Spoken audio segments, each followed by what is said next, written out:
Hey guys, so today's video is going to be on how to install a new pull rope. See, this one had better days, it snapped on me. And we're also going to move this so that this is over here. That way I can hold it and pull it this way instead of having to hold it and pull it this way. Most of them are like that. Like you see, I'm like my older 5 horsepower. Now, in order to do this is a Briggs & Stratton, you see, a 5 horsepower. But it's going to be the same on just about any of the small end, even a vertical shaft push mower engine. It's going to be very similar, if not the same. And brand don't really matter a whole lot. It's just different designs on how it's made, but the basic thing's the same. But on this, since this is riveted on, we have to take these 2 bolts out and another bolt down here and over here, and your whole housing will come off. If you're doing this on a newer type engine like a Honda or a Honda clone or a Predator, you got about 4 bolts right here, and you can just take that out. And that'd also be the same way you would relocate your recoil there. Okay, so this is the one we just took off that engine. You see the pull rope is broke, so I'll go ahead and remove it, what's left of it. That's where the string will go, like you just see me remove it from. This is the type that they're still making today. It's got the 2 cogs that come out and contact the cup on the flywheel, whereas this is the old type that would work with the starter clutch. And the only reason I got this out is to show you, see these little tabs right here? You will have to bend them out in order to get the rope to spin around, but you got to be careful with these or you'll pull out the recoil. On these you don't have to do that. So that right there makes these just a little bit easier, but once you see what I do on this, you'll understand what I'm talking about on this. But like I said, this is the one we're working on right now. And if you got a spool of string, you can just replace the string and reuse your old handle. I'm going to keep this handle, but in this case, I don't have the bigger rope in stock, so I just picked up one of these. And I always keep some of these on hand. And these will work too, but this is more of an aftermarket type, that type of handle, and this is an actual Briggs & Stratton one. So I just want to make a note on that, you know, if you're just doing one of these now and then, this is the best way to go, and you've got everything you need, and they're not that expensive either. Okay, so your first step is you cut your rope to length. You see this is way too long for just having the handle right here. This is probably pre-cut for like a push mower. It's got your handle up here on the handlebars to crank it with, which is good. That way it's a, you know, it's a universal kit. It'll work on anything. My tip is take your rope, if you still got it, and just measure it and make it the same length or just a little bit longer. Or if you know you had a short rope, add a little bit to it, you know. But sometimes you can just visibly tell, you know, how long it's got to be, and just add like, you know, 4 or 6 inches to it for the knot and going inside here. But I recommend matching it up if you can with your old rope. That way you know you're getting it about where it should be. So I'm going to go ahead and do this off camera. And you do want to burn the ends. That way it'll keep it from fraying. We'll show it here in a second. I'm going to go ahead and cut it to length. You don't necessarily need a propane torch. I just don't have a lighter handy. This is overkill for just doing this, but that's all I got here. You just want to barely scorch it like that. Let it cool for a minute. And be very careful. You might want to have gloves on or use a pair of pliers and just bend it to a sharp point like this. This does 2 things. It helps it guide it in through the hole on the spool and the handle, and keeps the rope from fraying. They already burn it from the factory on this end, so we don't have to do it. I'm going to try to get this just a little bit smoother.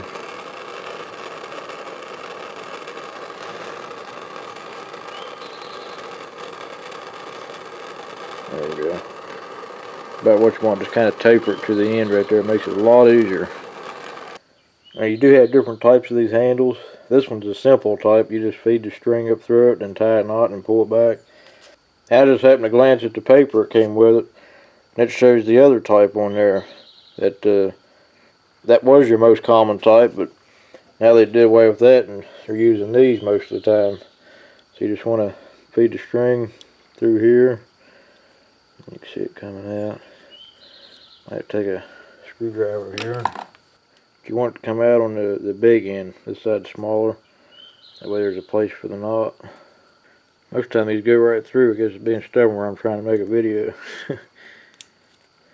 Alright.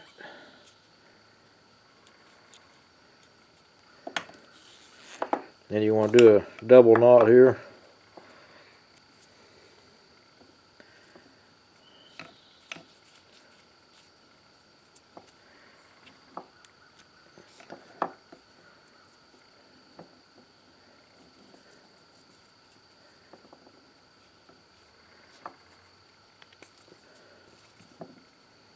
That's all you need there. Then just pull it on through. And it'll kind of seat itself in. Alright, so that's the easy part. Now let's get this into the recoil there. Alright, I'm going to try my best to show this. Remember, your string will come through this part right here where you unhooked it earlier. There's a hole that goes all the way through it. You want to line it up with your hole here. Like I said, I can't show all of it here. Right there. You get it to come through there just like that. That's what you want. So now you tie another double knot on this end. Some people say a single knot's all you need. I've always done a double, that way you know for sure it ain't going to come loose. Sometimes you won't have room for a double knot and you have to use a single, but if you can get by with a double, do it, because it makes it a lot stronger.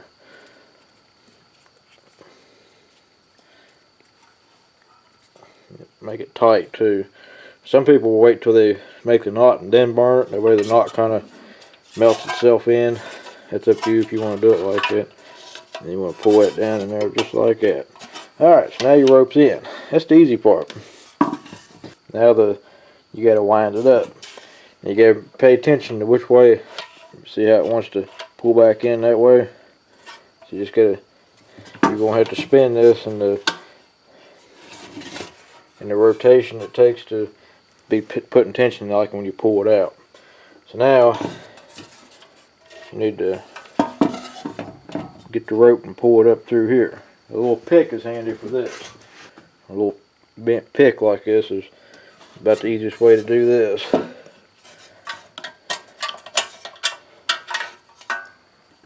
Alright, so that's what you want. You want to be able to get a hold of the rope here.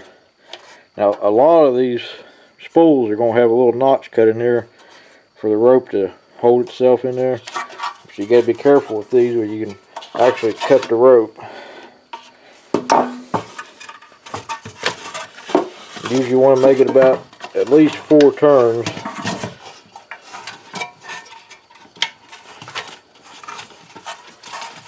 So that was 3. So we'll take it one more time here. Then you want to hold the tension on it like this. Pull the rope out until it goes all the way in. And release it. And we got it right that time. Now if you do this and it's hanging out a little bit like this or something, and just pull it all the way back out. It's best to have somebody help you if you possibly can. Then hold the spool. Then pull your rope back up and take it 1 or 2 more turns until you get it just right. Usually about 4 or 5 times is all you need. That's all you want. You don't have to have it pulling in any stronger than that. If you get it too strong, you can actually break the recoil spring in there. Alright, so if that's all you need to see, then this will be the end of the video for you. But if you want to hang in and see how to change the position of the recoil starter, that's what we're going to do next. This has rivets in it, 4 rivets. We're going to have to drill these out.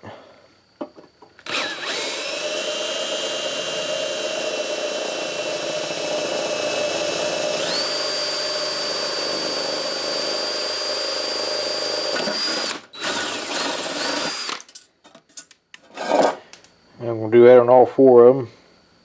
Alright, so now with all these drilled out, you can take the recoil off.